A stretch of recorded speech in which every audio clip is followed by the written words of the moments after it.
could you introduce or summarize the new Southbound policy and its objectives for people who may not be familiar with it? So New Southbound policy is Taiwan's framework for reaching out to South Asia, and Australia and New Zealand. So this is actually a new policy that was started in 2016 after DPP came to power. So it's regarded as Taiwan's flagship foreign policy to engage, to reach out to the countries of the region, as I've mentioned. And it's been about 6 years now since the policy began. What sorts of achievements has the policy had?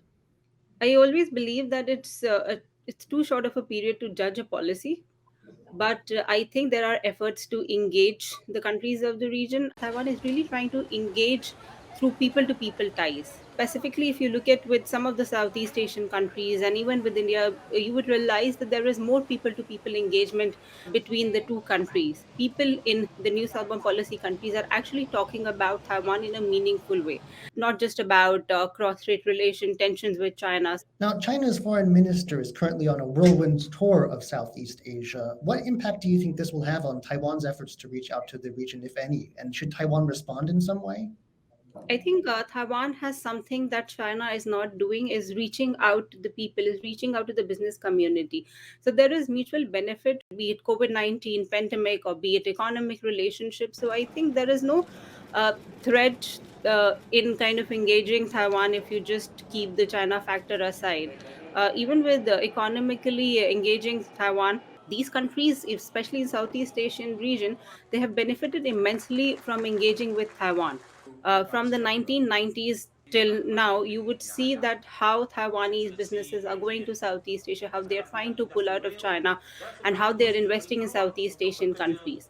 So I think this is only going to grow, and East Asian countries have benefited from that. So I think we have to look at what are the areas that are non-controversial, and what are the areas that are mutually beneficial. So China talks about win-win cooperation, but I think there is hardly any win-win cooperation with China and Southeast Asian cooperation. But when we talk about Taiwan and Southeast Asia, there's definitely this win-win cooperation. Now, you said that it's too early to judge the policy because it's only been in place for 6 years. But is there something that the government could point to say, look, this has had some results? So there are efforts to reach out to the countries, but it also depends on how receptive the countries of the region are. If you look at it, most of these countries have, if not confrontational relationship, they have differences with China, but at the same time, they are also trying to manage tensions with China. So I think there is a direct link between how they perceive Taiwan and how their relationship with China is. Turning to South Asia, one big counterweight to China is, of course, India. In your view, is Taiwan doing enough to engage New Delhi? I think Taiwan has done a lot to engage India in the past 2 years, but I think there's a lot more that could be done to engage India. And there's always this criticism that India is not very receptive to the idea of engaging Taiwan and to the outcomes of Taiwan. Uh, but I believe that being a neighbor of China and sharing a huge disputed border with China, there are limitations on the part of India. So I believe that in this context, Taiwan could reach out more to India, uh, and it's not a one-time process. Taiwan has to keep engaging and has to reach out to India consistently. But there are areas where Taiwan is doing enough. For example, people-to-people ties. But I feel that where Taiwan could do more is within the sector of commercial ties, because I think the trade is kind of is not really moving forward. And I believe that there is, if Taiwan really needs to have political ties with India at some level, it really needs to strengthen economic ties, because political relationship could only be followed by economic relationship. So I think semiconductor is one area where India is really looking forward to engage Taiwan. Now, semiconductors are one of Taiwan's strengths, and there has been some talk about the possibility of setting up a semiconductor hub in India, a Taiwanese semiconductor hub. Is there any indication that this is going to actually go ahead, and how would that help relations if it did?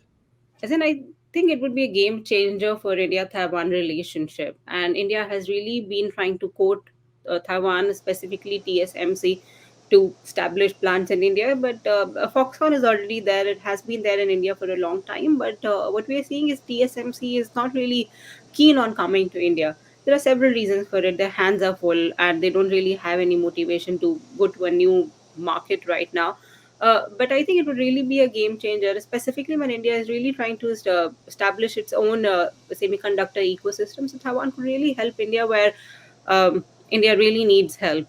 Then I think this is one of the ways for Taiwan to reach out to India and to prove that Taiwan is an important partner for India. We recently saw that Indian Prime Minister Narendra Modi, he met Foxconn chairman in India.